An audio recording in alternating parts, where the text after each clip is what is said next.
Here's how I became a millionaire at 24.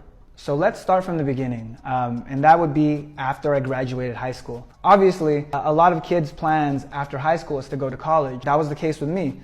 My mom, she comes from a very traditional family. My mom's Filipino. So in her head, college was the only option. And with me living under her roof, not having enough money to move out, I was kind of left with nothing to do except for go to college. I couldn't figure out another path. I couldn't do anything else. Otherwise, she would get mad at me. She pretty much controlled my life. It just wasn't gonna work. Like any other kid, I ended up having to go to college. I was forced to go to college.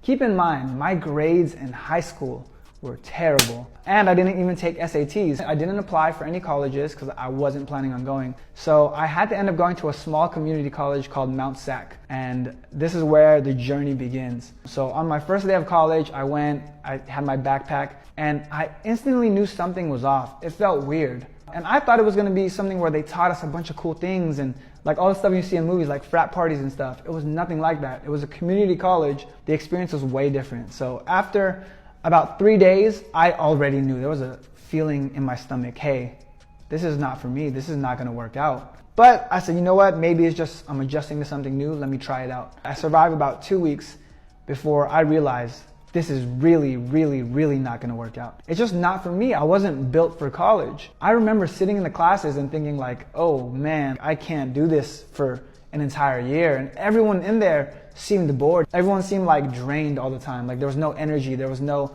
hope for the world. I remember telling someone that sat next to me like my goals in life, right?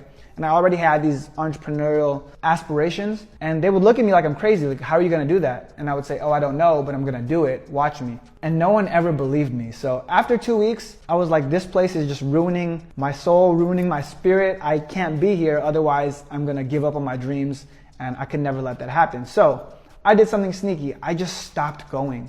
I didn't tell my mom. I would wake up early and pretend to drive off. And once my mom left for work, I would come back and just chill at my house or chill at a Starbucks and do some research on the internet. That's where all of this began. I was trying to find ways to make money. Here's where things went south.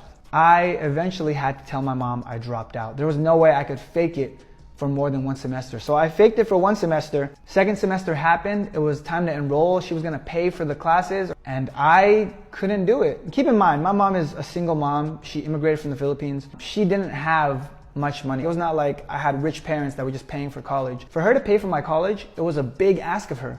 So I couldn't do it. I told her, Mom, don't pay for my courses. I'm done, I'm not gonna go. And she lost it. She lost it. She kicked me out of the house. She said, you're never gonna survive if you don't have an education.